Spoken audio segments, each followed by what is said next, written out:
Өзүн өлтүрүү жөнүндө ойлонуп жаткан досуңа кантип жардам берсең болот? Джош Макдауэлл жана Эд Стюарт. Ыраазычылыктар. Биз ыраазычылыгыбызды Intimate Life Ministries'тин директору Дэвид Фергюсонго билдиребиз. Ал ушул сериянын жазылышына чоң салым кошкон. Бул адамдын таасири, Intimate Life'тын принциптери ушул китептердин ар биринде айкын көрүнүп турат. Өзүнүн жеке үлгүсү менен Дэвид Кудайдын колдоосун, сооронучун жана кубаттоосун бизге көрсөтүп турду. Ошондой эле 23 жылдан бери менин жардамчым болуп келген Дэйв Беллиске долбоорубузду даярдоодо жана уюштурууда көрсөткөн жардам үчүн терең ыраазычылык билдиребиз. Ушул сериядагы окуялар анын Using Crisis Resource үчүн жазылган программаларынан алынган.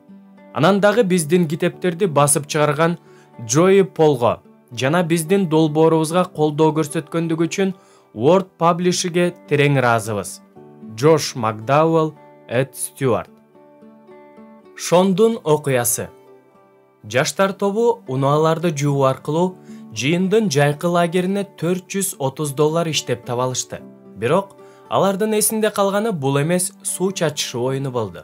Тынык убагында Шон Уильямс аттуу шок өспүрүм жетектеген жаштар тобу 2 шлангты ээлеп алышып, өздөрүнүн кичүү курдаштарына ок атышууну, тактап айтканда суу атышууну башташты. Мындайды күтпөгөн тигилер да өздөрүн жоготпостон колдорундагы челектеги суулары жана самындалган губкалар менен чабышып каршылык көрсөтө башташты.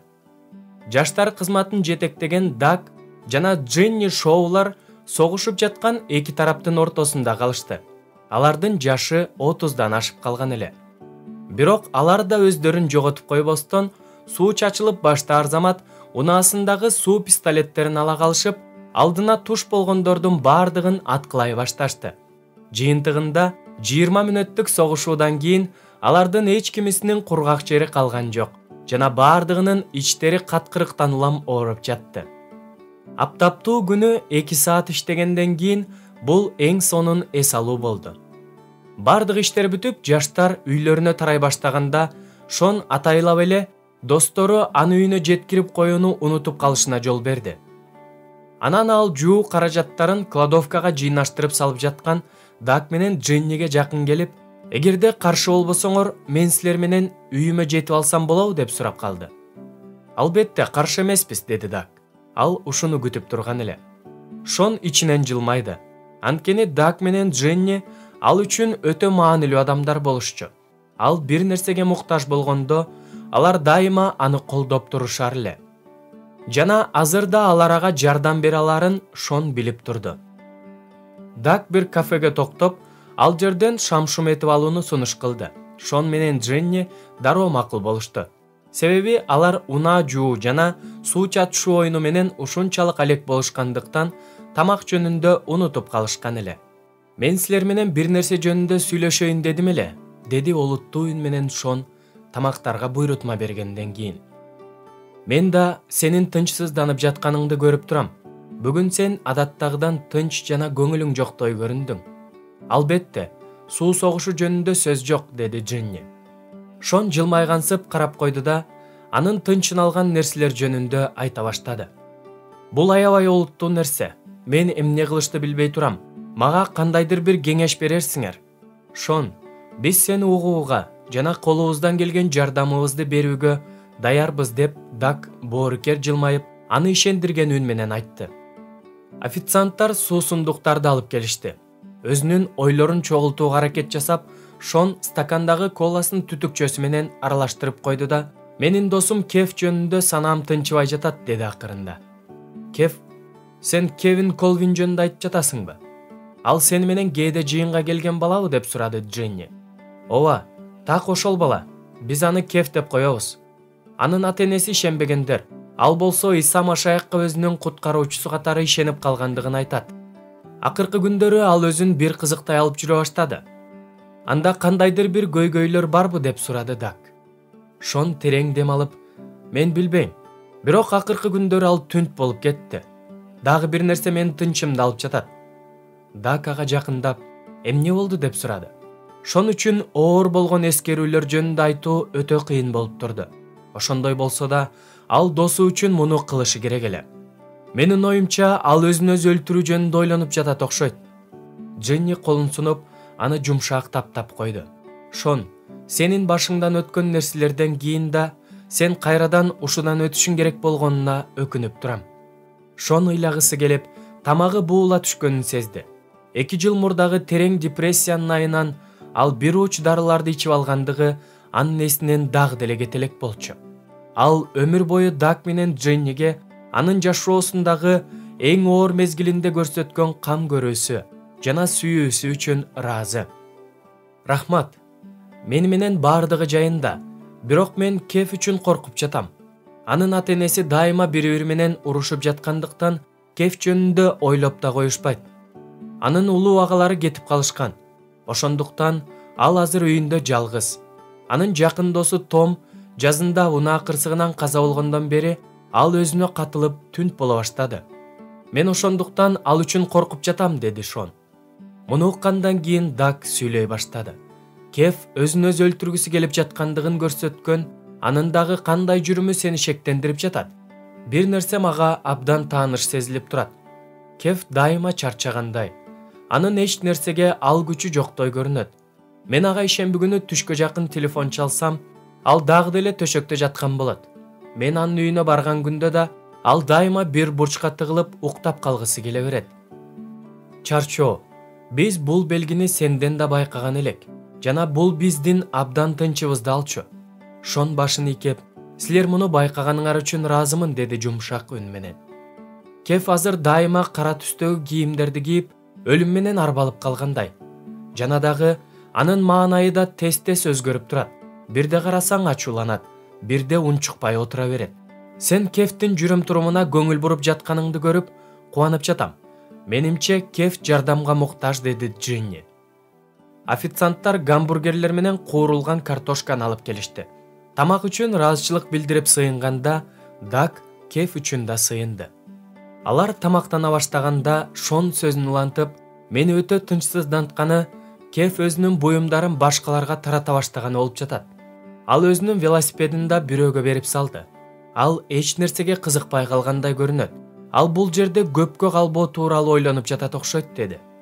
Даг менен Дженни жүзүндө тынчсыздануу пайда болду. Алар менен бөлүшкөндөн кийин Шон өзүн жеңил сезип калды. Даг гамбургерин бир тиштеп, аны тарелкага коюп койду да, Шонду карап, «Шон, Кеф мурдада өзүн өзү өлтүрүүгө аракет жасаган жок беле, билбейсиңби?» деп сурады. «Билбейм. Ал сага өзүн өлтүргүсү келери жөнүндө айтканбы?» деп суроосун улантты Даг. Шон башын чайкап, «Биз анча деле көп жолуга бербейбиз. Бирок ал мага бул тууралуу эч нерсе деген эмес. Ал кандайдыр бир коштошуу катын жазганын көрбөдүңбү?» «Жок, буга окшогон эч нерсени көргөн эмесмин». Анан Дженни да, «Эгерде сен жаныңда болгон кезде ал өзүн өлтүрүүгө аракет жасап калса, сен эмне кылышты билесиңби?» деп сурады. Бир саамга Шон ойлоно түштү. «Өз убагында силер жана апам мага жасаган нерсени жасайм го дейм», деди ал. «Мен тез жардамды чакырмакмын. Жана ал келгиче анын жанынан эч жака кетпейт болчумун». Ал өзүнүн эсинде калган коркунучтуу окуянын үзүндүлөрүн эстеп кетти. Шон дарыларды жуткандыгын жана андан көп өтпөй эле анын эсинде так ушундай болчу. Ал ооруканада жаткандыгын эстеди. Ал жерде анын апасы Даг менен Дженни ыйлашып, ал үчүн сыйынып жатышкан эле. Шондун апасы дарынын бош бөтөлкөсүн көрүп, уктап жаткан уулун ойгото албай койгондо коркуп кеткендиктен аларга телефон чалган эле. Алар дароо ооруканага жетип, Шон өзүнө келгиче анын жанында болушкан. Эгерде Кеф өзүн өлтүрөм деп коркутса, же анын өлүм алдындагы коштошуу катын таап алсаң, сен эмне кылуу керектигин билесиңби деп суроосун улантты Дженни. Бирөөлөрдү жардамга дароо чакырам. Жана аны профессионалдуу психолог карап баштаганга чейин жанынан кетпейм. Туура, деди Дженни. Сен баарын билериңден эч шектенген эмесмин. Бирок мен бул сөздөрдү өзүңдүн оозуңдан угууну кааладым. Сен ушундай олуттуу кадамдарды жасоого даярсыңбы? Эч шектенбестен даярмын. Кеф менин досум. Анын өлүп калышын каалабайм. Мен ага жардам бериш үчүн колумдан келгендин баарын жасайм. Анткени мага да, Өз убагында башкалар жардам беришкен да, деди Шон кайраттуу үн менен. Дженни Шондун колун тийгизип, биз Даг экөөбүз сени ооруканага жеткиргенге жетишип калганыбызга Кудайга абдан ыраазыбыз. Биз сени аябай жакшы көрөбүз, деди. Шон жылмайып досторуна башын ийкеп койду. Рахмат. Эгерде Кев чындап эле өзүнө кол сала турган болсо, эмне кылуу керектигин билем. Бирок мен акыркы мүнөткө чейин күткүм келбейт. Мен ага азыр жардам бергим келип турат. Мен эмне кылсам болот? Сен бул суроону бергениң өтө кызыктуу, деп баштады Даг.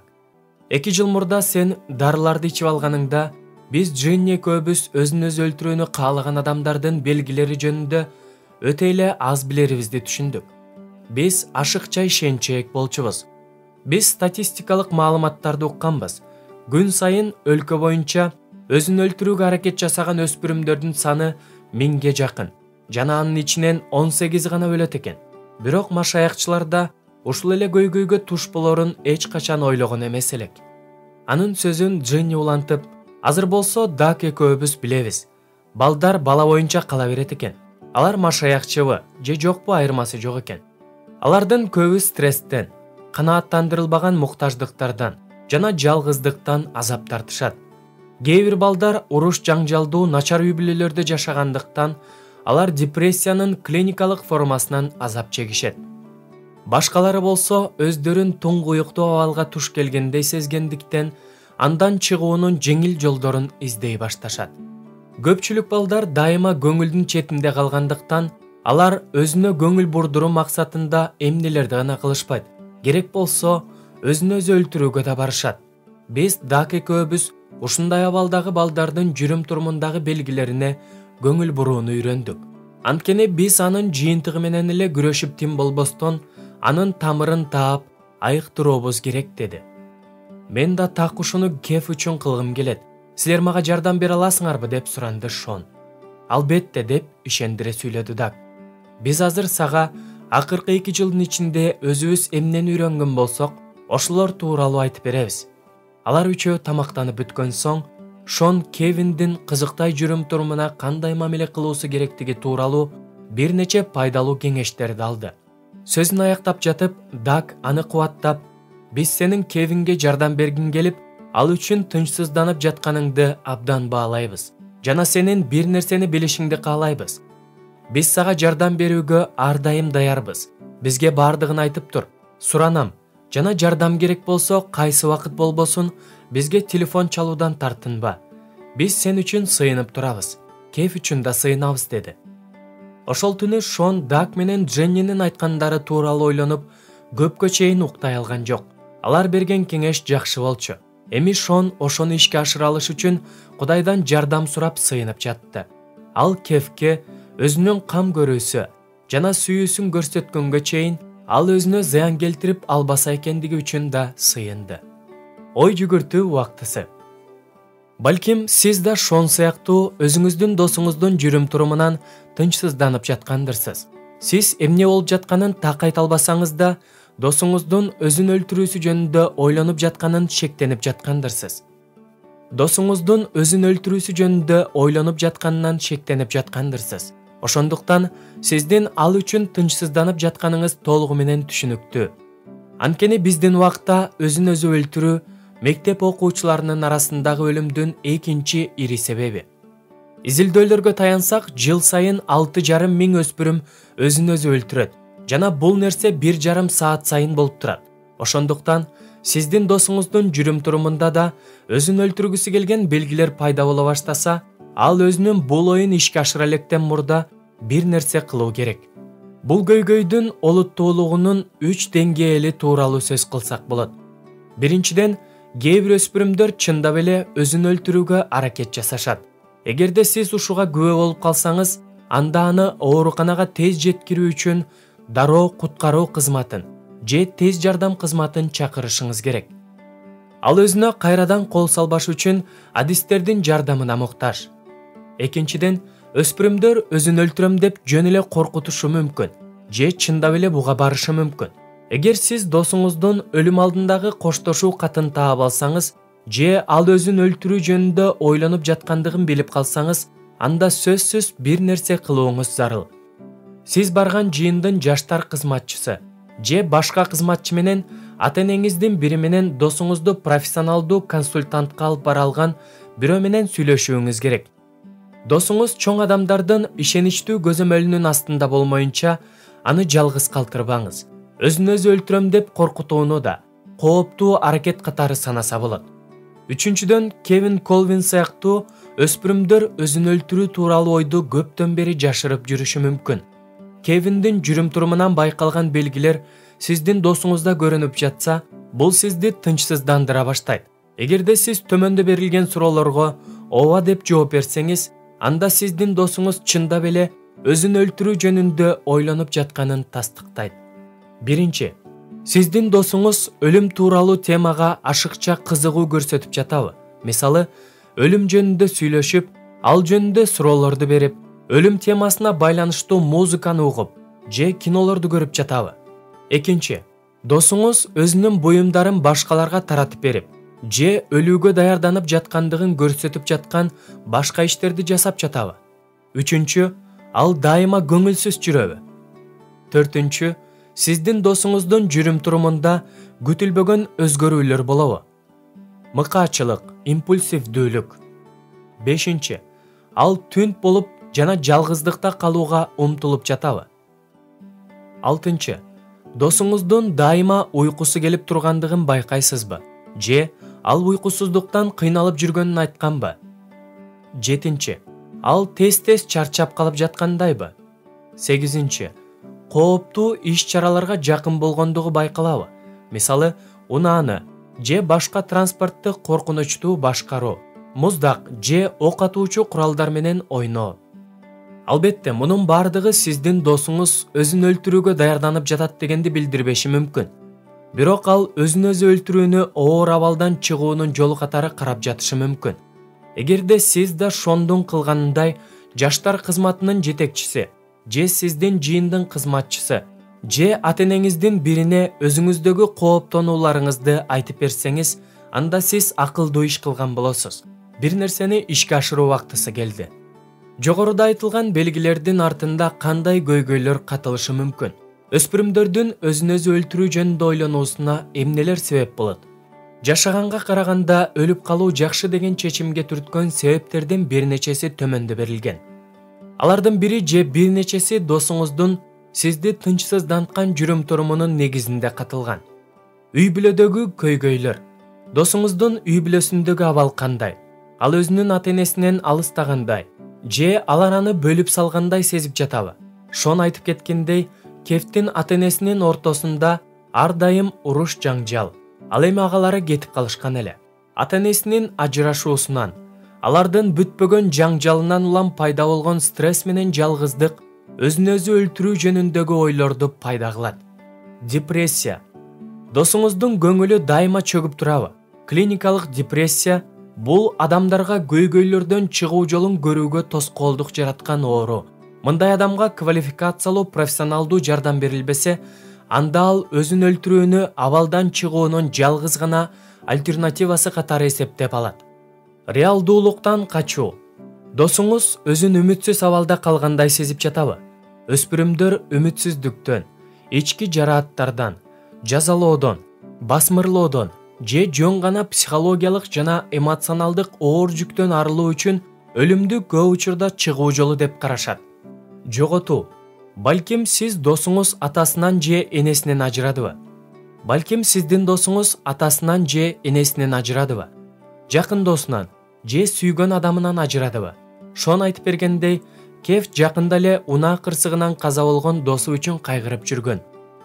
Өзүн өлтүрүү көтөр алгыс оор кайгыдан качууга мүмкүнчүлүк катары каралышы мүмкүн. Күнөөлүү сезим. Досуңуз өзүнүн кылган кандайдыр бир иши үчүн өзүн күнөөлүү сезип жатабы? Кээде өзүн өзү өлтүрүүнү кечирилбес ишти жасагандыгы үчүн өзүн жазалоонун бир ыкмасы катары эсептешет. Башкалардын көңүлүн өзүнө буруу же манипуляциялоо. Досуңуздун ата-энеси же достору аны этибарына албай жаткандай сезип жатабы? Мындай учурда өзүн өлтүрүү коркутуусу же аны ишке ашыруу аракети чындап эле жардамга муктаж болгон адамдын ичинен чыккан кыйкырык десек болот.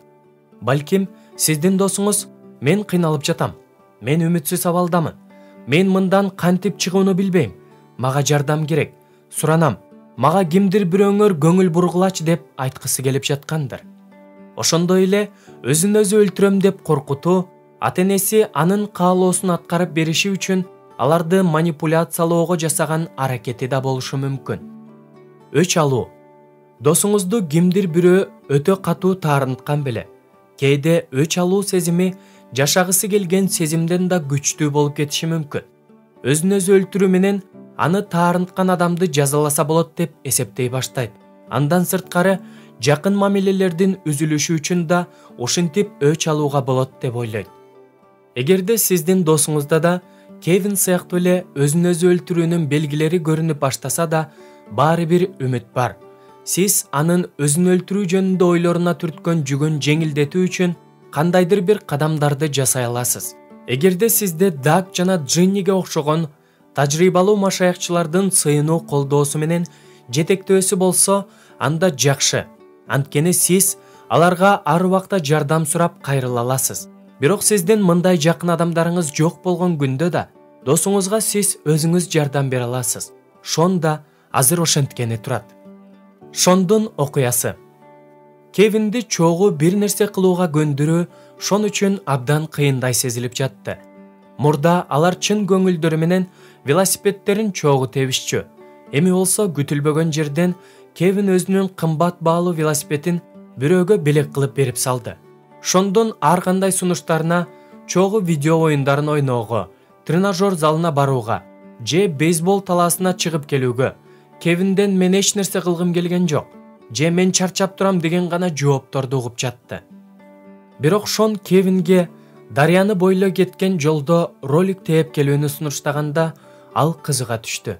Ишемби күнү эртең менен аба ырайы ачык эле. Шон Кевинди төшөктөн тургузуу үчүн жана гараждын ичинен роликтери менен тизе каптарын табууга жардам берүү үчүн ага саат 10-до келди. 11:30-да алар чоң ылдамдык менен дарыяга жакындай башташты. Кев жол бою сүйлөгөн жок. Шон болсо роликти мыкты тепсе да, досун алдыга чыгарып ал үчүн сыйынып жатты. Ал Кудайдан Кевиндин кызыктай жүрүм турумунун себептерин түшүнүү үчүн ага керектүү сөздөрдү жана чыдамкайлыкты берүүсүн сурап жатты.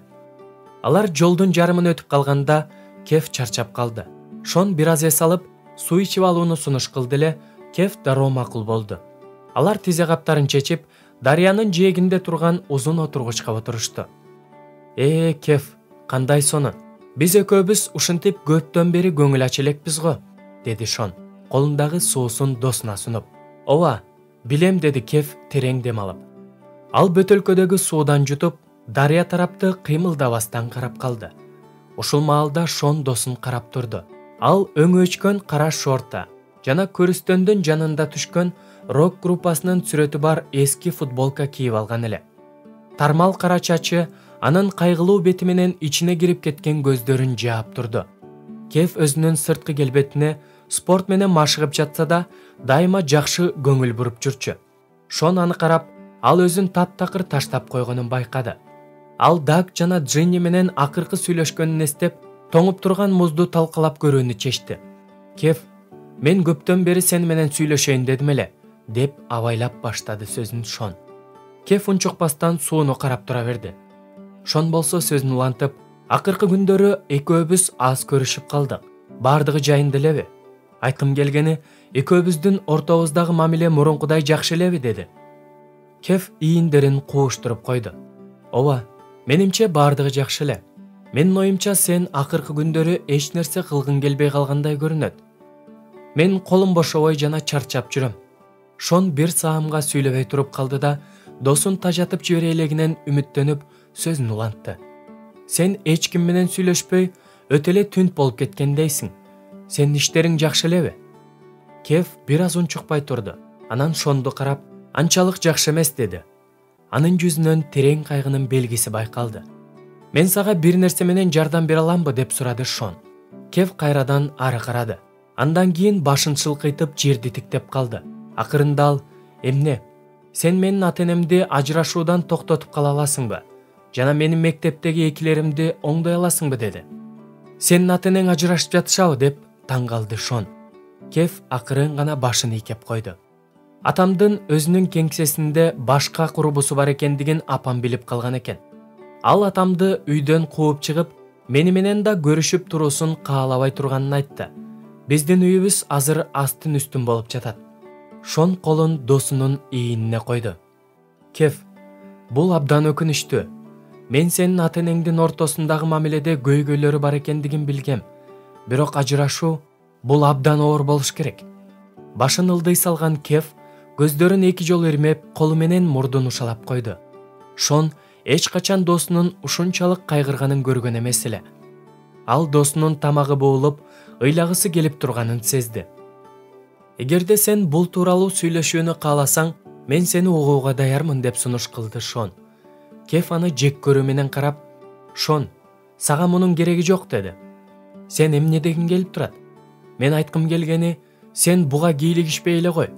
Сенин өзүңдүн көйгөйлөрүң жетиштүү, жана меникине кийлигишүүнүн сага эч кандай пайдасы жок. Кеф, биз экөөбүз доспуз да, жана мен... ооба, кээде экөөбүз чогуу велосипед жана коньки тебебиз, деп Кеф анын сөзүн бөлдү. Бирок бул сен менин көйгөйлөрүмдү өзүң алышың керек дегенди билдирбейт. Уксаң, биз доспуз, муну унуткан жоксуңбу деп каршылык көрсөттү Шон. Эгерде сенде кандайдыр бир көйгөйлөр болсо, жана мен сага жардам бере алсам, мен муну кылгым келет. Жөн эле сени угуп коюу керек болсо да. Кеф кайрадан ары карап отурду да ойлоно баштады. Шон болсо досу үчүн сыйынып жатты. Жардам берүүгө өтө эле кеч болуп калды деп корком, деди шыбыраган үн менен Кеф. Бул сөздөрдү укканда Шондун денеси муздап кетти. Сен эмне дегиң келип турат? Маанисиз. Менин ата энем бири-бирин жек көрүшөт, жана мага эптеп эле чыдап жүрүшөт. Улуу агаларым мени мите курт деп эсептешет. Мен окууларымды таштап койдум. Ошондуктан баардык сабактарымдан 2. Менин эң жакын досум Том өлүп калды. Башкалары болсо мени менен мамилелешкиси да келбейт. Сенден башкасы. Сен Томду сагынып жүрөсүңбү, деп сурады Шон. Сен өзүңдү жалгыз сезип жатканың үчүн жүрөгүм ооруп турат. Жана мектепте да кыйынчылыктарың бар экендигин билген эмес элем. Кечирип кой, Кеф. Кеф оор дем алды. Анын бетинде жан дүйнөсү канчалык кыйналып жаткандыгы тартыла түштү. Мен бул жерде пайдасыз эле орунду ээлеп жүрөм. Мен баарынан тажап кеттим, деди ал. Шон досун чыканагы менен түртүп, сен пайдасыз эле орунду ээлеп турган жоксуң. Сен Кудайдын баласысың. Сенде Кудайдан алган эң сонун жөндөмдүүлүктөрүң бар. Качан сен өзүңдү пайдасыз орунду ээлеп жүргөндөй сезе баштаганда мага чал. Мен сага сен канчалык жакшы экениңди эсиңе салам. Жана сенин жашооңдо теңир чече албай турган эч нерсе жок. Эсиңде болсун. Кудай сени сүйөт. Жана менин оюмча да сени менен баары жайында. Бирок коньки тебүүдө гана начарсың, деди. Кеф күлүп, колун Шондун ийинине койду да, рахмат дос деп акырын шыбыраган сыяктуу айтты. Бир аз унчукпай турган соң ал жакын досунан ажыраган убакта ата энесинин да ажырашып жаткандыгынан улам канчалык кыйналып жүргөндүгүн айта баштады. Ушул убакыттын ичинде анын ичи да катуу ооруп, аны кыйнаганын жана дайыма уйкусу келип жүргөндүгүн да айтып берди. Ал ушунчалык кыйналгандыктан эч нерсеге көңүл бура албай калган эле. Ошондуктан сабактарынан да артта кала баштаган. Кеф бардыгын кууп жетеринен шектенип, буга аракет кылуунун кажети жок да деп ишенген экен. Кеф, сенин абалыңдан мен эмне дешти билбей турам. Мен билем, ата энеңдин ажырашуусу жана башка нерселер абдан оор болот, деп Шон алдын карады да досунун тизесине муштум менен койгулады. Мунун бардыгы сенин жашооңдо болуп жатканы үчүн мен өкүнүп турам. Кеф ошондой эле агалары тараптан четке кагылгандыктан аны кандай сезимдер толтуруп жаткандыгы жана достору жок болгондуктан өзүнүн жалгыз калганы жөнүндө да айтып берди. Мен билем, бул өтө оор, бирок биз экөөбүз доспуз жана экөөбүз чогуу муну жеңе алабыз, деп аны ишендирди Шон. Андан соң Шон сыйынды. Анын сыйынуусун бир гана Кудай жана Кеф укту. Бир нече мүнөттөн кийин досун сооротуп бүтүп Шон ага «Кел, жолдун акырына чейин тээп баралы да, анан тамактанып алалы», деп сунуш кылды. Кефтин артынан ээрчип бара жаткан Шон Кудайга досун сооротууга мүмкүнчүлүк бергендиги үчүн ыраазычылык билдирди. Алар отургучта сүйлөшкөн убакыт бардыгынын башталышы гана экенин түшүнүп турду. Бирок Шон Даг менен Дженнинин кубаттоосу менен акырына чейин барууга даяр эле. Достор жолдун акырына чейин жетишип, дарыянын жээгине жакын жайланышты. Буттарын чечип, муздак сууга салышып, Шон кичинекей рюкзагынан алып чыккан сэндвичтер менен чипсыларды жей башташты. Дарыя тараптан соккон салкын жел алардын маанайын көтөрүп, кубаттап турган эле. Шон Кевиндин жүзү жаркырай түшкөнүн байкады. Жана бул күндүн жаркырап турганынан да артык нерсе болду. Уксаң, мен чындап эле сенин мектебиңдеги абалыңды билгим келип турат. Сен канчалык артта калдың? Жана кайсы сабактар менен сен көбүрөөк кыйналып жатасың? Деп чипсыга толгон оозу менен сүйлөдү Шон. Мектептеги жетишкендиктери жөнүндө эске салганда Кев онтоп жиберди. Ооба, башкалардан сырыңды жашырууга мүмкүн эмес, деди Кев, мыйыгынан жылмайып. Мен сенин жарааттарыңды чукулагым келбейт. Бирок балким мен сага бир нерсе кылып жардам бере алармын, деди Шон. Шон, семестрдин аяктарына бир эле ай калды. Дүйнөдөгү эң күчтүү компьютер да мени сактай албайт, деди Кев. Андан соң ал биология менен адабият сабактарынан алда канча артта калгандыгын жана дагы башка 3 сабактан эптеп эле кармалып тургандыгын айтып берди. Ал өтө көп үй тапшырмаларын калтырган эле. Ошентип, экзаменге да даяр эмес болгондуктан ал алардын биринен да өтө алмак эместигин айтты. Шон көңүл коюп уккандан кийин, сени жакшы жана эң жакшы деген баага жеткире албасак да, 3 деген баага жеткире аларыбыздан эч шектенбейм. Жок дегенде сен аттестат ала аласың да. Буга кандай карайсың, деди. Сен менин бааларымды оңдоого жардам бергиң келип жатабы, деди Кев, ишенбегендей түр менен. Бирок эмне себептен? Сен окуганды ушунчалык жакшы көрөсүңбү? Шон жылмайып, сен баардыгын түшүнүп турасың го. Мен жөн гана сага жардам бергим келип турат. Болгону ушул. Достор дагы эмне үчүн керек эле? Жыйындагы башка балдар да сага чын жүрөктөн жардам беришет деп ишенем, деди. Силер мен үчүн тапшырмаларды аткарып берүүнү каалап жатасыңарбы? Жок, мен бул жөнүндө айткан жокмун, деп түшүндүрө баштады Шон. Сен сабактардан кууп жетишиң үчүн калтырган сабактарыңды текшерип чыгышың керек. Анан чогуу контролдук иштерге даярдана баштайбыз. Силер мага жардам бересиңерби? Так ошондой. Мен адабият менен тарыхты жакшы билем. Мен сага булар менен жардам бере алам. Ал эми Рэйчел Дэвид болсо сага математика менен биологиядан жардам берет. Буга эмне дейсиң? Рэйчел, сонун, ал мага жагат. Бир нече мүнөт алар унчукпай отурушту. Анан Кев, мен эмнеде ойлошту билбей да калдым, деп баштады. Мага эч ким Том каза болгондон бери өз жардамын сунуш кылган эмес эле. Ошондуктан мен өзүмдүн көйгөйлөрүм менен жалгыз калганымды сездим. Жана мунун баарын өзүм чечишим керек болчу. Мен үчүн мектепте да, үйдө да баарын туура кылуу уламдан улам кыйын боло берди. Эми мындан ары андай эмес, Кев, деп аны ишендирди Шон.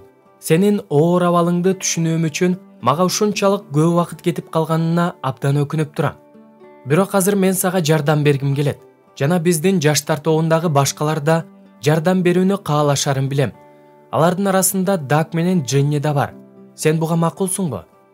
Кев досун карап жылмайды. Ооба, албетте макулмун. Рахмат дос, деди ал акырында. Артка кайткан кезде Кев мурункудан жандуу жана көңүлдүү маанайда болду. Шон анын ичинде кандайдыр бир күчтүн пайда болгонун байкады. Ал досунун ачык жана кубанган жүзүн көрүп, өзүн бактылуу сезди. Мындан ары ал эми досуна күн сайын чалып, жана аны менен чогуу убакыт өткөрүп турууну чечти. Ушинтүү менен ал Кевтин көйгөйлөрү ал үчүн өөн эмес экендигин көрсөткүсү келди. Жана аба ырайы жакшы болгон күндөрү сөзсүз Кевти ролик тээп келүүгө чакырып турат. Ой жүгүртүү убактысы. Шон менен Кевинге көз салып жатып, Даг менен Дженнинин берген кеңешиндей, Шон үмүтү үзүлгөн жана түн болуп кеткен досуна жасаган мамилеси сиздин көз алдыңызга тартылды болуш керек. Эгерде сиздин досуңузда да үмүтсүздүк менен айласыздыктын белгилери көрүнсө, сиз да Даг менен Дженнинин кеңешине кулак салсаңыз болот. Балким сиздин мамилеңиз Шондун Кевинге жасаган мамилесинен айырмаланып турар. Бирок досуңузга жардам берип жатып, жок дегенде 4 аспектиге көңүл бурушуңуз керек болот. Бирок башында эскертүү. өзүн өзү өлтүрүү жөнүндөгү ойлор жана жаш өспүрүмдү ушул ойго түрткөн анын жашоо шарты мунун бардыгы өтө олуттуу нерсе. Шон башында Даг жана Джинни менен кеңешип алганы акылдуу иш болду. Жана сиз өзүңүзгө канчалык ишенип турсаңыз да, ата-энеңизден, жаштар кызматчысынан же сиздин жыйындагы кызматчылардын биринен кеңеш, жардам жана сыйынуу менен колдоо сурасаңыз акылдуу иш кылган болосуз. Ал эми эгерде сиз өзүңүзгө ишене албай жатсаңыз, анда тажрыйбалуу машаякчыга кайрылып, андан жардам сураңыз. Ошондой эле, эгерде сиздин досуңузга дагы көбүрөөк жардам керек экендигин жана сиздин күчүңүз ага жетпей жаткандыгын, кандай стадияда болсоңуз да сезип жатсаңыз, анда жыйын кызматчысына жардам сурап кайрылыңыз. Досуңузга кам көрүүнү камсыздаңыз. Өзүн өзү өлтүрүү жөнүндө ойлоп жүргөн адамдар адатта өздөрүн жалгыз сезишет. Алар активдүү жашоо менен жашаганына же көп адамдар менен мамилеси бар болгонуна карабастан, алар үчүн чындап кам көрүп, өз убактыларын бөлүп жана аларды баалаган адамдардын жоктугунан өтө азап чегишет. Кевин Колвин мунун ачык үлгүсү.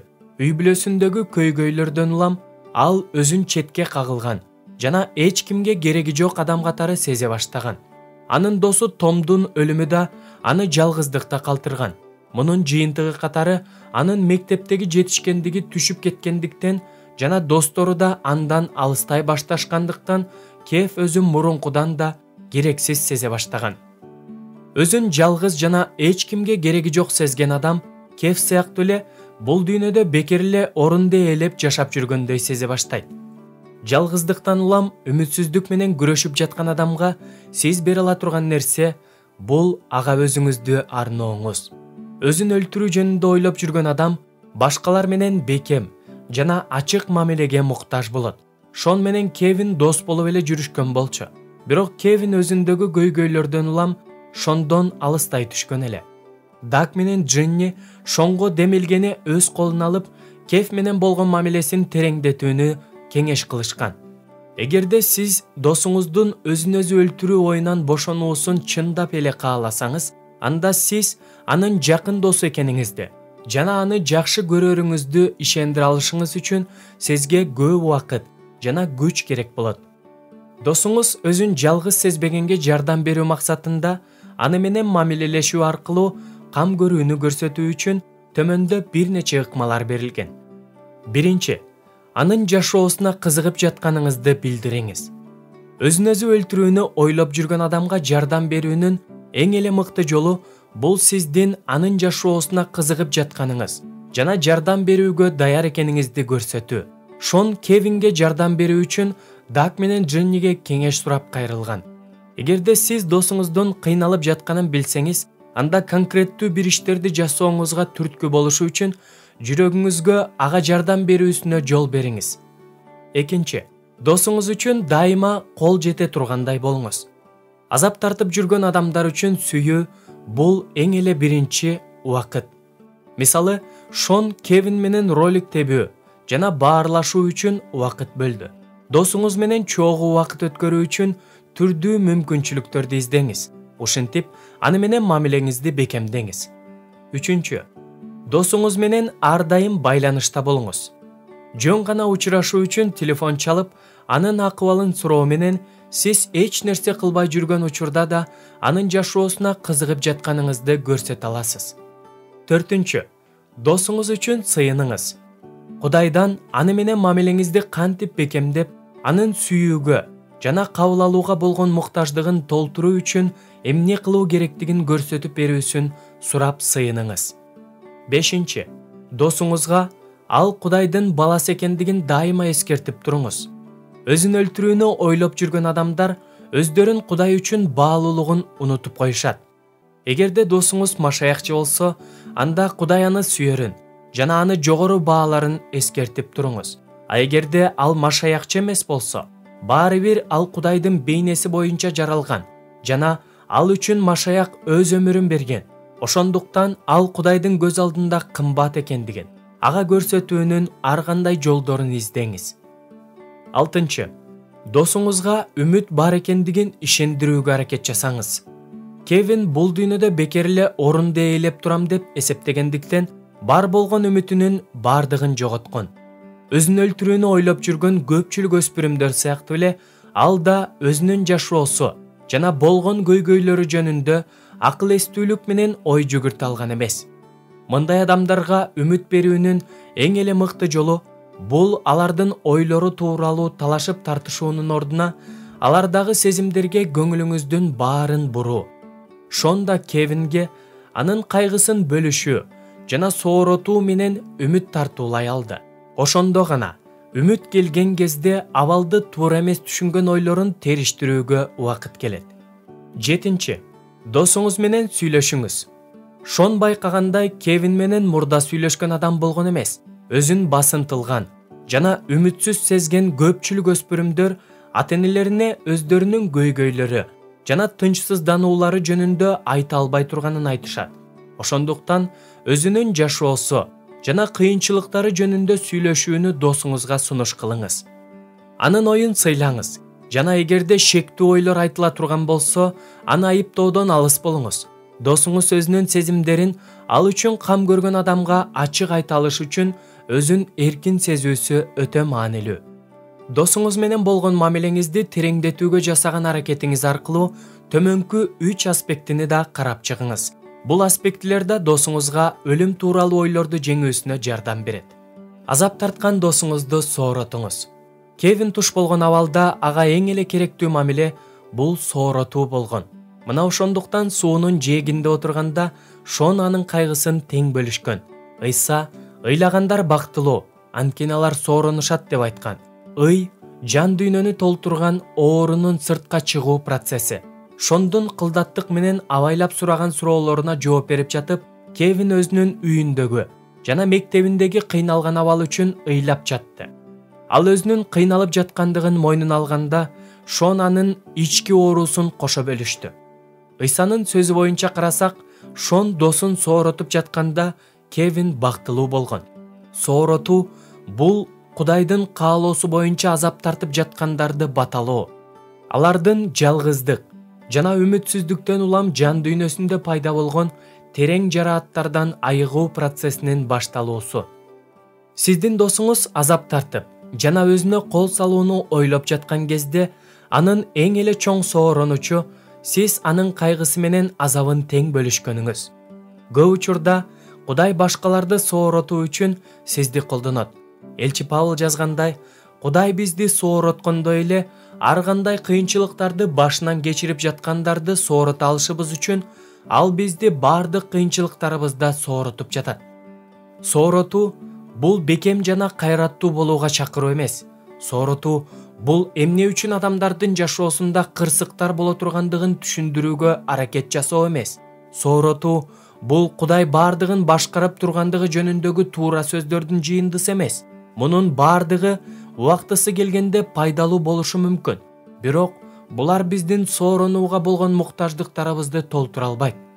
Адамдар биздин оор абалыбызды сезип жана биз менен кошо кайгыруусу аркылуу бизди соорота алышат. Ыйса өзү да досу Лазар өлгөндө сооротуу кызматын көрсөтүп берген. Ыйса Лазардын карындаштары Марта менен Мариянын үйүнө келгенде алар менен чогуу ыйлаган. Андан кийин гана ал өзүнүн ажайыбын Лазарды өлгөндөн тирилтүүсү аркылуу көрсөткөн. Эмне үчүн Ыйса кайгыдан азап тартып жаткан Марта менен Марияга ыйлаштын кереги жок, Лазар жакында тирилет деп айткан эмес. Анткени ошол учурда алардын кайгысын тең бөлүшкөн адамга муктаж болуп турушкан. Ыйса алардын кайгысы менен көз жашын тең бөлүшүп, алардын муктаждыгын толтуруп берген. Андан кийин гана ал керемет жасап, алардын кайгысын кубанычка айланткан. Адамдар кыйналып жатканда жалгыз эмес экенин билүүсү керек. Ошондо гана алар соорона алышат. Павыл элчи да бизди кубангандар менен кубангыла, ыйлагандар менен ыйлагыла деп үйрөткөн. Адамдар Кевинди кайраттуу болууга чакырып, же анын башына өзүн өлтүрүү жөнүндө ойлор пайда болгондун себептерин түшүндүрүүгө аракет жасашы мүмкүн. Алар Кевин үчүн кам көрүп, ага жардам бергиси келип жатканы шексиз. Бирок алар чыныгы сооротуу эмне экендигин билбеши мүмкүн. Кевин муктаж болгон сооронуу бул Шон анын кайгысын тең бөлүшкөндүгүндөй эле. Сиз да досуңузду ушинтип сооротсоңуз болот. Анын кайгысын жана тынчсызданууларын тең бөлүшүңүз. Аны кучактаңыз. Ага сиздин ийниңизге башын сүйөп, ыйлап алуусуна жол бериңиз. Ага, бул сен үчүн канчалык оор экендигин билем. Ушунун баарынан өтүп жатканың үчүн өкүнүп турам деген сыяктуу сөздөрдү айтыңыз. Анын сезимдери менен тең бөлүшкөнчө, ыйык жазуудан алынган кеңештерди жана акыл үйрөтүүлөрдү айтууну токтото туруңуз. Мына ушул сооротуу ыйык жазууга негизделген сооротуу. Досуңузга колдоо көрсөтүп, ага жардамыңызды сунуш кылыңыз. Сооротуудан тышкары сиздин досуңуз колдоого да муктаж. Булардын айырмасы кандай? Сиз досуңуздун кайгысын эмоционалдык жактан бөлүшүүңүз менен аны сооротосуз. Ал эми ага иш жүзүндө жардам берүүңүз, аны колдогонуңуз. Күнүмдүк жашоо койгон тапшырмалар адам оор жагдайларды башынан өткөрүп жаткан мезгилде деле кала бермекчи. Бирок аларды аткаруу үчүн анда күч калбай калышы мүмкүн. Ошондуктан ал бири-бириңердин кыйынчылыгыңарды көтөргүлө. Ошентип, машаяктын мыйзамын аткарасыңар деген осуятты аткарган адамдардын жардамына муктаж. Кевин бир гана сооротууга муктаж болбостон, анын мектептеги сабактарына да жардам керек эле. Шон анын артта калып кеткен сабактарын азайтуу жана бааларын жакшыртуусуна жардамын сунуш кылып, Кевинди колдой алды. Анын колдоосунун ичине дагы көп нерселер кириши мүмкүн. Кевиндин бөлмөсүн иретке келтирүү, акча табуу максатында жарым күндүк жумуш табуу, жыйынга алып баруу жана дагы башка иш жүзүндөгү жардамдар. Сиз өзүңүздүн азап тартып жаткан досуңузга кантип жардам бере аласыз? Ага байкоо жүргүзүңүз жана суроолорду бериңиз. Эгерде ал ушул учурда бир нерсе жасап жаткан болсо, анда сага жардам берсем болобу? Же сага мен эмне менен жардам бере алам деп сурасаңыз болот. Сиздин досуңузду тааныган башка адамдардан да ага жардам берүүсүн сураныңыз. Сиздин аны колдоп турганыңыз ага өзүнүн эмоционалдык кризисинен өтүүгө жардам берип, анын жүгүн жеңилдетет. Досуңузду кубаттап, анын көңүлүн көтөрүңүз. Биз башка адамдардын көңүлүн көтөрүү үчүн бир нерсе кылганда же бир нерселерди айтканда аларды кубаттаган болобуз. Шон Кевин менен чогуу ролик тээп, аны менен сүйлөшкөн соң, ал Кевин үчүн сыйынып жатканын жана ал жөнүндө ойлоп жүргөнүн билдирүү үчүн ага кез-кези менен телефон чалып турууну чечкен. Бул иш жүзүндөгү кубаттоо. Сиздин досуңуз сооронуу менен жардам көрсөтүүгө канчалык муктаж болсо, кубаттоого да ошончолук муктаж. Төмөндө муну кантип ишке ашырууга болору тууралуу бир нече кеңештер берилген. Гедага мен сен үчүн кам көрүп жатам, мен сен үчүн сыйынып жатам деп өз колуңуз менен жазылган куттуктоо барактарын же электрондук каттарды жөнөтүп туруңуз. Досуңузга телефон чалып ага «Салам, мен сен жөнүндө унутпаганымды сенин эсиңе салыш үчүн чалдым» деген сыяктуу сөздөрдү айтыңыз. Өзүңүз биринчи кадамды таштап, аны тамакка же жөн гана кофе ичүүгө чакырыңыз. Болгон көңүлүңүздү анын иштеринин жагдайларына буруңуз. Эгер сиздин досуңуз кандайдыр бир спорт командасында ойногон болсо, же спектакльга катышса, анда бул иш-чарага катышып, сиз аны колдоп турганыңызды көрсөтүңүз. Сиздин досуңузду тааныган башка досторуңузду да аны кубаттоо үчүн сизге кошулуусун сураныңыз. Сиздин сооротууңуз, колдооңуз жана кубаттооңуз досуңузга ал жалгыз эмес экендигин эскертип турат.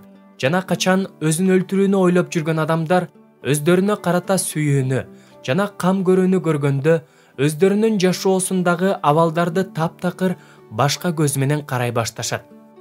Сиз досуңузга карай сооротуунун, колдоонун жана кубаттоонун биринчи кадамдарын жасагандан кийин, сиз анын инсандык баалуулугун ачык көрсөтүү менен анын түшүнүгүн ачуу мүмкүнчүлүгүнө ээ болосуз. Шондо да ушул мүмкүнчүлүк суунун жээгинде Кевин менен сүйлөшкөндөн 2 жумадан кийин пайда болду. Шондун окуясы. Мектептен Дак-шоунун үйүнө чейин 7 кварталды басып өтүү керек эле. Достор, жолдо келе жатышканда Шон Кевиндин көрүнүшү 2 жума мурун ролик тээп жүргөн күнгө караганда кыйла өзгөрүп калганын байкап, бул өзгөрүүлөргө кубанып турду. Ал досунун сырткы келбети жөнүндө эч нерсе деп айткан жок. Бирок Кевиндин ачык түстөгү кийимдерди кийгени анын өзүнө карата мамилеси өзгөргөндүгүн күбөлөндүрүп жатты. Бирок Кевиндин ачык түстөгү кийимдерди кийгени анын өзүнө карата мамилеси өзгөргөндүгүн күбөлөндүрүп жатты. Бир нече күн өткөн соң, ишемби күнү кечинде жолуккандан кийин Шондун шектенүүлөрүн тастыктап, Кевин өзүнүн катылган ойлорун ачык айтып берди. Алар чогуу волейбол матчына бара жатканда Кевин: "Сен мени жинди болуп калдың деп ойлойт болушуң керек. Бирок мен жашашым керекпи же жокпу деп ойлой баштаган элем. Менин жашоомдо болуп жаткан кыйынчылыктар менен салыштырганда өлүм анчалык деле жаман эмес жолдой сезилген" деп айтып берди.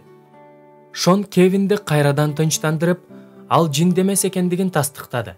Бир нече күндөн кийин Шон Кевинге жаштардын насаатчысы болгон Даг Шоу менен жолугушуп, үй бүлөсүндө болуп жаткан көйгөйлөр жөнүндө сүйлөшүүнү сунуш кылды. Кевин буга Шон аны менен чогуу баруусу керек деген шарт менен макул болду. Ошентип, алар бүгүн сабактар бүткөндөн кийин жолугушмак болушкан. Даг Шон менен Кевинди өзүнүн үйүнүн эшигинин алдынан тосуп алды. Ал колуктусу Джин экөө кичинекей басмакананы иштетишчү. А бүгүн болсо ал балдар менен жолугуу үчүн жумушунан бир аз эртерээк келген эле. Алар үйгө киришкенде Даг муздаткычтан 3 бөтөлкө кола алып чыкты. Анан алар сүйлөшүү үчүн отурушту. Дагдын сылыктык менен абайлап сураган суроолоруна Кевин жооп берип жатып, ата-энеси ажырашууга камынып жатышкандыгын, өзүнүн жалгыздыгын, мектептеги көйгөйлөрүн жана өзүн өзү өлтүрүү жөнүндө ойлор пайда боло баштаганын айтып берди. Шон досуна бардыгын ачык айтуу канчалык оор болуп жатканын түшүнүп турса да, анын эч нерсени жашырбай айтып жаткандыгына ыраазы болду. "Кевин, сен экөөбүз бир нерсени макулдашып алалы", деп Даг аны кубаттаган жылмаюу менен карады. "Сен Шонго да, мага да жана жыйындагы жаштардын баарына абдан маанилүү адамсың. Ошондуктан сенде өлүм жөнүндө кичине эле ой пайда болгон кезде ошол замат мага телефон чаларыңды убада кылышыңды каалайм. А мен болсо сен качан гана мага телефон чалбагын, ошол замат сени менен сүйлөшкөнү даяр болорумду убада кылам. Сен ушундай келишимге макулсуңбу?" Даг Кевинге колун сунду. Шон Кевин буга эмне дээр экен деп аны карап турду. Акырында анын досу: "Мага жардам берүүнү каалап жатканың мен үчүн абдан маанилүү, Даг. Менимче, мындан ары мен өлүм жөнүндө ойлобойт болушум керек. Бирок пайда болсо, мен сөзсүз сага чалам деп убада берем. Рахмат", деди да Дагтын сунулган колун бекем кысып койду. Даг дагы ал үчүн келерки бир нече жума бою сыйынаарын убада кылды. Андан соң Даг столго өзүнүн ыйык жазуусун алып келип койду. "Менин оюмча биз азыр Кудай бизди кандайча жакшы көрөт" деген темада кыскача сабак өтүп койсок болот го дейм. Качан биз өзүбүздү Кудай бизди көргөндөй көрө баштасак, биз ал үчүн жана башкалар үчүн канчалык баалуу экенибизди түшүнө баштайбыз. Шон менен Кевин баштыктарын ачышып, өздөрүнүн ыйык китептерин алып чыгышты. "Жеремия пайгамбардын китебин ачкыла. 31 бөлүм 3-аят", деди Даг. Балдар китептерин барактап, керектүү бетти табышкандан кийин Шон: "Окуп берчи, сураныч", деп суранды Даг. Шон жөтөлүп тамагын тазалап алды да, Теңир мага алыстан келип мындай деди: "Мен сени түбөлүктүү сүйүү менен сүйөм. Ошондуктан сага ырайымдуу колумду сундум", деп окуду. "Демек, азыр эле окуганыбыздай, Кудай бизди кандай көрөт экен?" деп сурады Даг. Шон досу жооп берсин деп унчукпай турууну чечти. "Ал бизди сүйөт. Ошондуктан менин оюмча, ал бизди сүйүүгө татыктуу деп көрөт." "Туп-туура, Кев", деп жылмайды Даг. "Кудай сени сүйүүгө татыктуу деп көрөт. Ал сени түбөлүктүү сүйүү менен сүйөт. Ал сенин кылган иштериңе, же жашооң канчалык бактысыз болгонуна, же көйгөйлөр канчалык оор болгонуна, канчалык көп катачылыктарды, же күнөөлөрдү кетиргениңе карабастан, ал сени сүйөт. Кудай сени сүйгөндүгүн эч качан токтоткон эмес жана токтотуп да койбойт." Даг Кудайдын сүйүүсү жөнүндөгү дагы бир нече аяттарды окуп берди. Кевинге Ышая пайгамбардын китебинен алынган "Анткени мен сени өзүмдүн алакандарыма жазып койдум" деген аят өзгөчө таасир калтырды. Карасаң, Кудай бизди ушунчалык сүйгөндүктөн биздин аттарыбызды өзүнүн алакандарына татуу кылып жазып алган турбайбы? Мен анын сүйүүсү ушунчалык күчтүү экендигин эч качан ойлогон эмесмин. Шон менен Даг жылмайып коюшту. Андан соң Даг башталыш китепти, римдиктерге жазылган катты, Петердин биринчи катын жана Эфестиктерге жазылган катты да окуп чыкты. Анан Кев Даг сураганча эле Кудайдын көз алдында биз баалуу экенбиз. Ал бизди өзүнүн бейнеси боюнча жараткан.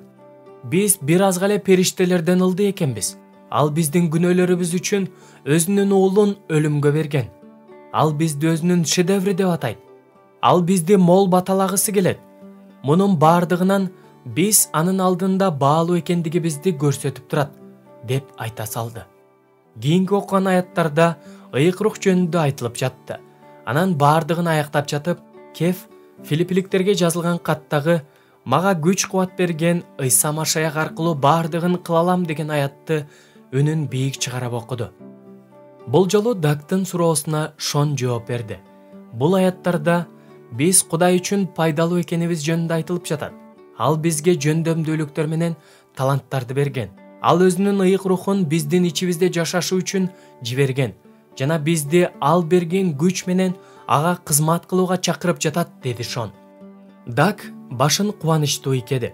Биз жеткилең эмеспиз жана кээде өзүбүздү эч нерсеге арзыбаган адамбыз деп эсептейбиз. Бирок Кудай бизди таптакыр башкача карайт.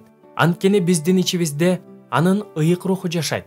Корунтуктарга жазылган 2-каттын 5-бөлүмүнүн 12-аятында ал бизге жакшы кабар таратуу кызматын тапшыргандыгы жөнүндө айтылат. Бул абдан сонун эмеспи? Кудай бизге окшогон жеткилең эмес адамдарга башкаларды ага алып келүү кызматын ишенип тапшырып жатат. Мен бул жөнүндө эч качан ойлогон эмес экенмин, деди Кев, таң калганынан көздөрүн чоң ачып. Анан Даг Кевке кайрылып, кудуреттүү Кудай сени сүйүктүү, баалуу жана пайдалуу деп көрө турганын билгенден кийин сен өзүңдү кандай сезип жатасың деп сурады. Кевин бир нече секунд ойлонуп турду да, бир жагынан Кудай мага анчалык деле көңүл буруп карабагандай сезилет. Анткени мен өзүмдү сүйүүгө татыктуу деп көргөн жокмун. Ал үчүн да баалуу жана пайдалуу экенимди көрө албайм. Бирок башка жагынан карасам, эгерде Кудай мени ушундай адам деп караса, анда бул мен үчүн өтө чоң сыймык, деп жооп берди. Кандай ойлойсуң? Сенин кандай экениңди ким жакшыраак көрүп турат? Кудайбы же сен өзүңбү, деп сурады Шон. Кевин бир азга ойлонуп калды. Анан ал мыйыгынан күлүп, Шон, бул провокациялуу суроо. Ким эле өзүн Кудайдан мыкты көрө алам деп айтсын, деди. Даг менен Шон күлүп жиберишти. Анан Даг, Кев, мен ушул нерсени айткым келип турган. Кудай эч качан катачылык кетирбейт жана анын көздөрү да жакшы көрөт. Эгерде ал сени сүйүүгө татыктуу, баалуу жана пайдалуу десе, ыйык жазууда айтылгандай, сен анын көзүндө так ушундайсың. Демек бул ошондой, туурабы, деди. Кев жылмайды да ийиндерин коошуруп, туура, деди. Андан соң Даг экөөнө бирдей кайрылып сөзүн улантты. Кудай бизди кандай көрсө, биз да өзүбүздү ошондой көрүшүбүз керектигине мен ишенем. Ушинтүү менен биз жашообузда болуп жаткан көйгөйлөрдү жеңе алабыз. Эгерде биз Кудай бизди сүйөрүн, баалаганын жана биз аркылуу иштөөнү кааларын билсек, анда биз баардык кыйынчылыктардан өтө алабыз. Кев күтүүсүздөн олуттуу боло түштү да, үй бүлөнүн талкаланышынан дагыбы, жакын досуңдун коркунучтуу өлүмүнөн дагыбы, деп сурады. Даг анын колун кармап, а өзүң кандай деп ойлойсуң, Кев, деди да, анын көздөрүнө түшүнүү менен карады. Кев досу менен насаатчысынын боорукер жүзүн карап, ооба, деди да, менин оюмча Кудай мага булардан өтүүгө жардам берет. Анткени мен сүйүүгө татыктуумун, баалуумун жана анын көз алдында пайдалуумун. Менимче, өз көйгөйлөрүңдөн качуу бул жакшы деле ой эмес. Себеби Кудайдын көз карашында менде баары жайында, деп жооп берди. Сен туп-туура айтып жатасың, Кев. Кудайдын көз карашында сени менен баары жайында.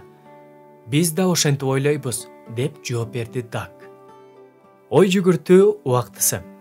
Кевин жана өзүн өлтүрүү жөнүндө ойлоп жаткан башка өспүрүмдөр эки нерсеге өзгөчө муктаж болушат. Биринчиси, башкалар алардын жашоосуна дароо кийлигишүүсү керек. Ушинтүү менен алардын өмүрүн сактап калууга жана өздөрүн талкалаган ойлорго түрткөн шарттарды жок кылууга болот. Шон да Кевиндин ушул муктаждыгын толтуруу үчүн аны сооротуп, колдоп жана кубаттап турду. Эгерде сиз досуңуздун өлүм жөнүндө ойду кармап жүргөндүгүнө шектенип калсаңыз, анда сиздин эң эле биринчи мамилеңиз анын мамилелешүүгө, сооронууга жана кубаттоого болгон азыркы муктаждыгын толтуруп берүү болушу керек. Муну колуңуздан келишинче эртерээк жасаганга аракет кылыңыз. Кевиндин жана ага окшогон балдардын экинчи муктаждыгы алар өздөрүнө жаңыдан көз караш менен кароосу. Өзүн өлтүрүү жөнүндө ойлоп жүргөн адамдар өздөрүн өтө төмөн баалашат. Кев өзүн бул дүйнөдө жөн гана орун ээлеп пайдасыз жүрөт деп эсептечү. Ошондуктан ал өзүн өлтүрүү жөнүндөгү ойлорго азгырылып жүргөндүгү таң калыштуу эмес. Ал өзүнүн өмүрүн жашоого татыктуу эмес деп эсептеген. Анда өзүн жогору баалаган, пайдалуу жана керектүү деген сезимдер жетишпей жаткан.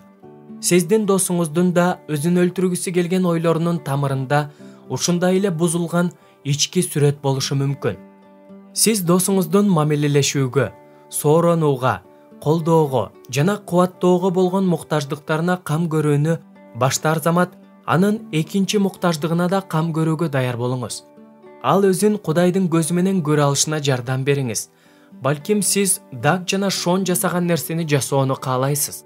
Аны менен ыйык жазууну чогуу окуп, андагы Кудай биздин сүйүүгө татыктуу, баалуу жана пайдалуу экенибиз жөнүндө айтканы жазылган жерлерге басым коесуз. Сиздин досуңуз өзүнүн баалуулугун көрө алыш үчүн ыйык жазуудагы Кудай бизди кандай көрөрү жөнүндөгү чындыкты түшүнүшү зарыл. Эгерде сиз досуңуз менен ыйык жазууну сабак катары окуяларыңыздан шектенип жатсаңыз, анда Даг Шонго жардам берген сыяктуу сизге да жаштар кызматынын жетекчиси же жыйындагы дагы башка кызматчы жардам бере алат. Мындай сабактын максаты сиздин досуңуздун жашоосуна таасир тийгизе ала турган ыйык жазуудагы 3 чындыкты белгилеп кетүү. Кудай бизди сүйүүгө татыктуу деп көрөт жана биз ага таандык экенибизди билдирип турат. Ар бирибиз сыяктуу эле сиздин досуңуз да бирөөгө таандык экендигин сезүүнү каалайт. Биз бул сезимди Кудай бизди кандай болсок, ошол бойдон сүйүп жаткандыгын билгенде гана сезе алабыз. Жакан жазган жакшы кабарда биз Машаякты кабыл алганда Кудайдын балдары болорубуз жөнүндө айтылган. Ал бизди өзүнүн уулдары жана кыздары деп кабыл алып, ага Абба, ата деп кайрылууга чакырат. Элчи Жакан сүйүү деген мындай: биз Кудайды сүйгөн жокпуз, бирок ал бизди сүйгөндүктөн биздин күнөөлөрүбүз үчүн өз уулун ырайым курмандыгы катары берди деп жазган. Кудай бизди баалуу деп көрөт жана биздин барктуу экенибизди сездирип турат. Биздин чыныгы баалуулугубуз бизди сүйгөн Кудайыбыз.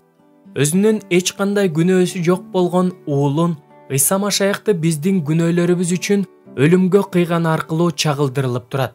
Элчи Петр: силер күмүш же алтын менен эмес, кемчиликсиз таза козунун, Машаяктын кымбат баалуу каны аркылуу куткарылганыңарды билесиңер деп жазган. Ал эми элчи Павыл мындай деген: Машаяк болсо биз күнөөкөр кезде эле биз үчүн өлдү. Бул аркылуу Кудай бизге болгон сүйүүсүн далилдеди. Сиз досуңузду, эгерде ал бул дүйнөдөгү жалгыз адам болсо да, Кудай аны куткаруу үчүн өзүнүн уулун ал үчүн өлүмгө жибермек экендигине ишендириңиз. Себеби сиздин досуңуз Кудай уулун ал үчүн өлүмгө татыктуу деп көргөн. Кудай бизди пайдалуу деп эсептейт жана биз ага керек экенибизди сездирип турат. Элчи Павыл да: мага күч кубат берген Ыйса Машаяк аркылуу баардыгын кыла алам деп айтуу менен мактанган эмес. Ал өзүн Кудайдын көз алдында кандай болсо ошондой көргөн. Жөндөмдүү, Кудайга жана адамдарга кызмат кылуу үчүн ыйык рухтун күчү менен камсыздалган адам экендигин билген. Кудай баардык ишенүүчүлөр бул нерсени түшүнүүсүн каалайт. Ал бизге денелик, акыл эстүүлүк жана руханий жөндөмдүүлүктөрдү берген жана ушулардын баардыгын ийгиликтүү колдонууга да жетишээрлик мүмкүнчүлүктөрдү берген. Кудай биздин пайдалуу экенибизден эч шектенбегендиктен бизди улуу ишти жасоого чакырган. Ыйса мындай дейт: силер менсиз эч нерсе кыла албайсыңар. Бирок Павыл сыяктуу ыйык рухтун күчүнө толуу менен биз баардыгын кыла алабыз. Бул кандай сонун сезим. Көрдүңүзбү? Сиздин досуңузга өзүн Кудайдын көзү менен көрө алууга жардам берүү канчалык маанилүү. Биз Машаяктын ичинде ким экенибизди түшүнүүбүз бирөөнүн өмүрүн сактап кала алат. Досуңуз сүйүүгө татыктуу, Кудай үчүн баалуу жана пайдалуу экендигин канчалык көбүрөөк түшүнсө, ал өлүм жөнүндө да ошончолук аз ойлоно баштайт. Авторлор жөнүндө: Джош Макдауэлл, атактуу насаатчы, жазуучу жана ар кандай өлкөлөрдө туруктуулук менен чогулуш өткөрүп жаткан эл аралык кызматынын өкүлү. Ошондой эле ал 50дөн ашуун китептердин автору жана башка атактуу жазуучулар менен авторлаш. Джош жубайы Дотти жана 4 баласы менен Техас штатында Даллас шаарында жашашат. Эд Стюарт көптөгөн машаякчыларга арналган китептердин автору жана башка атактуу жазуучулар менен авторлаш. Өзүнүн жазуучулук бай тажрыйбасын колдонуп, Эд Стюарт жаштарга арналган адабий чыгармаларын Джош Макдауэлл менен биргеликте баштаган. Кийинчерээк Эд Стюарт чоңдорго арналган эң кызыктуу 4 романдын автору боло алган. Эд жубайы Кэрол экөө Орегон штатында Хиллсбороодо жашашат. Алардын бойго жеткен 2 баласы жана 4 небереси бар. Мен мындан ары жашашым керекпи?